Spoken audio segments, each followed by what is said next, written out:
Gametogenesis. Now we can see about gametogenesis. What is gametogenesis? Gametogenesis is the process by which gametes are produced in the gonads. Is called as gametogenesis. What is gametogenesis? Gametogenesis is the process of the production of gametes in the gonads are called as gametogenesis. These gametogenesis are of two kinds. They are spermatogenesis and oogenesis. Spermatogenesis and oogenesis. Spermatogenesis and oogenesis. What is spermatogenesis? The production of sperm in the testis is called as spermatogenesis. What is spermatogenesis?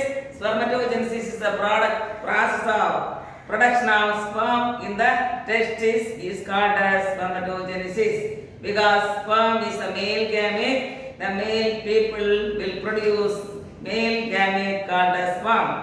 Then oogenesis. Oogenesis is a process of production of ovum or egg in the ovary or female reproductive system, that is called as oogenesis.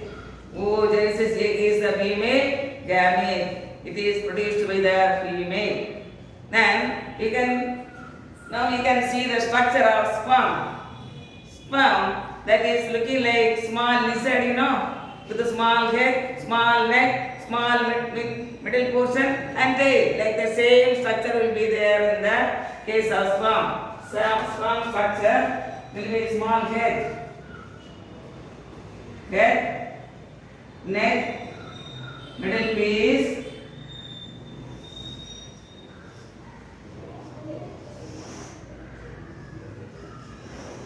and the tail.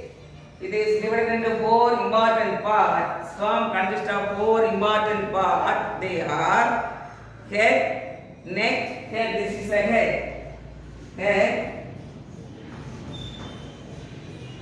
Neck, small neck, then middle piece.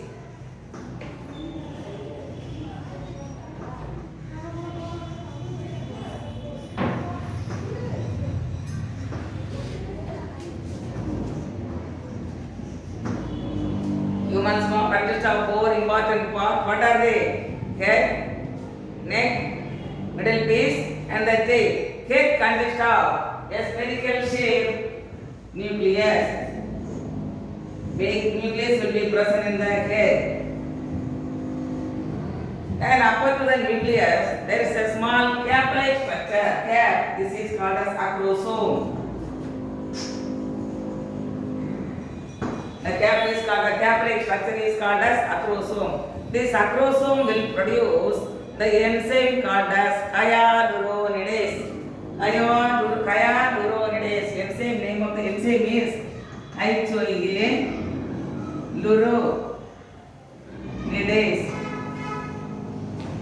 Hyaluronidase. That's an enzyme produced by the sperm. Sperm, that is the which part of the sperm? Acrosome. Acrosome will produce what? The enzyme called as hyaluronidase. Hyaluronidase is useful for the movement of the sperm inside the ovum. It is used to, or it will be helpful for piercing the ovum, because the wall of the ovum is very thick in nature. Because like example, you will say tar, the roadside they will apply tar, Then in the case of tar, let's see, apply water means it will become more solid than that of the water condition. But if we apply little kerosene means this is splitting up, that is spoiling up, splitting, disintegration is easy. Like that, if the hyaluronidase, the enzyme is there means it is entering inside the sperm. Entering inside the ovum is easy. It make it soft. The wall will become soft. That's what piercing and going or entering inside the sperm is very easy. Then it is useful for what? Fertilization. What is fertilization? The fusion of male and female gametes. Actually, male and female gametes fusion or joining we will say, but the nucleus will be joined together. Both the male nucleus, sperm nucleus. Male nucleus means what? Sperm nucleus and the ovum nucleus. What is the ovum nucleus? Ovum inside the ovum, that is the female gamete. Ovum inside it will be present. Okay. Then the middle piece. The head is joined to the middle piece by means of a short tongue. It consists of the center, the axial filament. Axial filament. There two centrioles are present. One is towards the nucleus, another is towards the tail. It is towards the tail. That is in the upper side of the axial filament. What is present? Proximal centriole, upper centriole will be present. The lower side of the axial filament, distal centriole will be present, or lower centriole will be present. The upper centriole is called as proximal centriole. Proximal centriole. The lower centriole is called as distal centriole.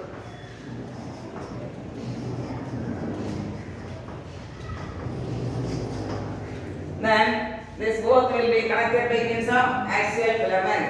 Then mitochondria will be around this. Mitochondria is around this.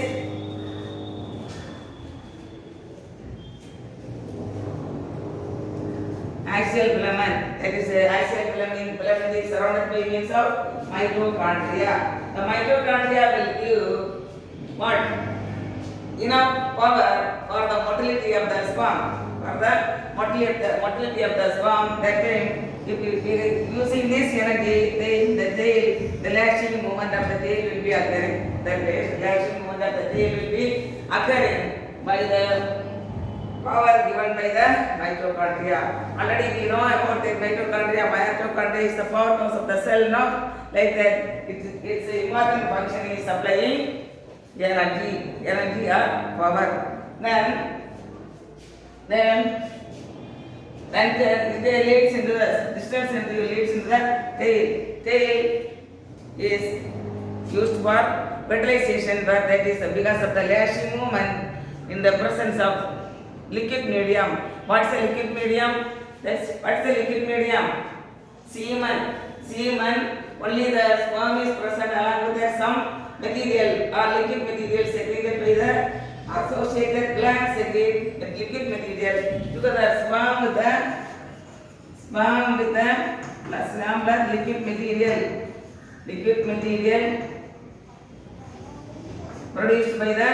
material produced by the associated gland together called as what? Semen.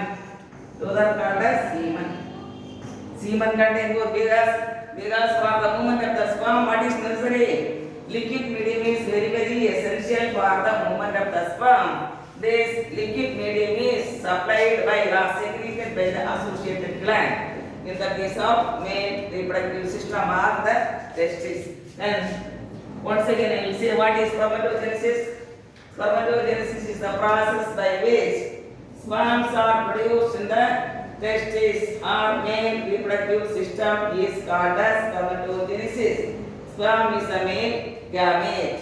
Then oogenesis is the formation of or production of ovum in the ovary, that is the female reproductive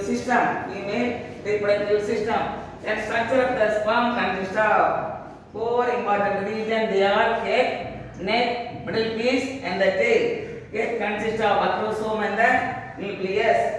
Then acrosome consists of the enzyme called as hyaluronidase. Hyaluronidase makes up the wall of the ovum. That's what sperm gland easily place inside and go inside the ovum, and that is it is possible for fertilization. Fertilization means what? The union of the male nucleus with the female nucleus. Normally you will say fertilization means male and female, the fusion of male and female nucleus we will say, but actually the sperm nucleus combines with the ovum nucleus to form the zygote. That's what diploid number of chromosomes will be maintained. Human beings are having how many chromosomes in their cell? 46 chromosomes are there in the cell. It will be reduced to half during spermatogenesis. The sperm nucleus will be reduced to 46 is reduced to 23. the ovum nucleus is reduced to 23. During fertilization, both of them will convert into by the union of both male nucleus. The haploid number of chromosomes with the haploid number of chromosome of the male sperm, the haploid number of chromosome of the female, that is called as the ovum, join together to form what is it? Together form or maintaining what is this chromosome? Then only chromosome. That depending upon the number of chromosome only we can maintain the species. Human being means what is this chromosome? Now one or two more means that we can call it as allele. One or two less also we can call it allele. That is commonly that is a disease, that is birth disease, that is called a syndrome. That is called a syndrome. Then apart from that 47, 40, 49, 50 like that and all means what? Some other animal. We cannot persist human being as human being after so many generations. In order to maintain the particular species, particular number of chromosome will be present. That particular number of chromosome will be because of the process of spermatogenesis. That is here only in human being or all the animal.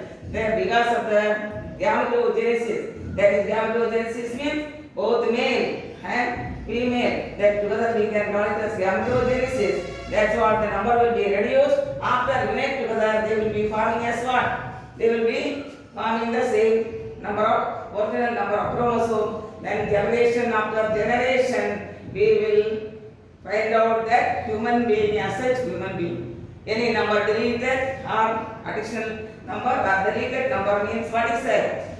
What is that? Then additional number or deleted number means what? That is some other animal or some other defect. That defect is called as syndrome. These are the structure of the sperm.